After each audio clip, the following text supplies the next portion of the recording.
So now that you know about the stages of perception and the mistakes that we can make, it's important to understand what we can do to try to avoid some of these pitfalls.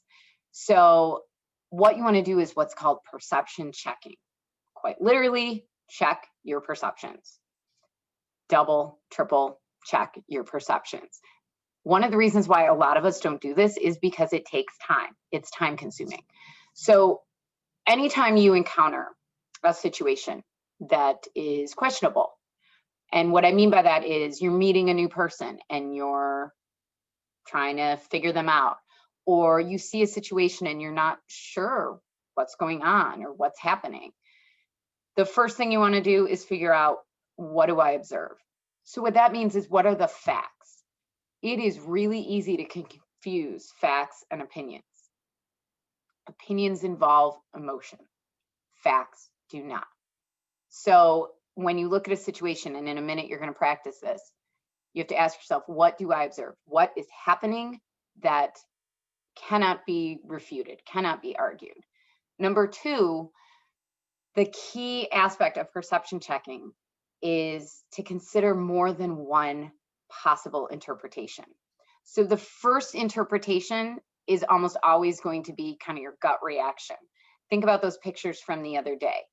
You know, our first interpretation, he's the player, she's mean, she's weird. And think about, again, how negative those are. Okay, so, I think about the picture of the boy, and a lot of you guys said, okay, he looks like, he thinks he knows everything. He looks like a player. So that's one possible interpretation. What are the facts? He was a guy in a sweatshirt, standing in a bathroom, taking a picture. There's not a lot of factual observable behaviors there. So our brains were filling in those gaps. So the second step is possible interpretations. So always want to think of a different interpretation. Again, I'm going back to the photographs from the other day. The image of the boy, maybe he was posing like that because he wanted to look cool. Maybe he was posing like that to be funny. Who knows? But that's the thing. We always want to think of at least two possible interpretations. And then the last step is to clarify your perceptions. This is tricky.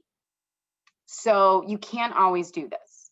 With our example of the images the other day, yeah, we'll never know. We'll never know because they're just randos on Google. But let's say, the example I gave in the last video of my daughter being worried because her friend's not texting her. She can say, okay, is she mad at me? Or maybe she's just busy. Those are some possible interpretations. She can ask her. She can find out.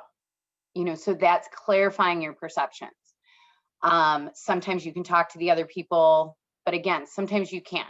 So sometimes we just have to be okay with that ambiguity and tell ourselves, here's one way of looking at it, but here's another. And even just knowing there's another interpretation can sometimes cause us to check ourselves and check our perceptions and realize we might be wrong. And it's taking that extra second to think twice and realize you might not be right. So that's really this idea of perception checking. And now you're going to practice.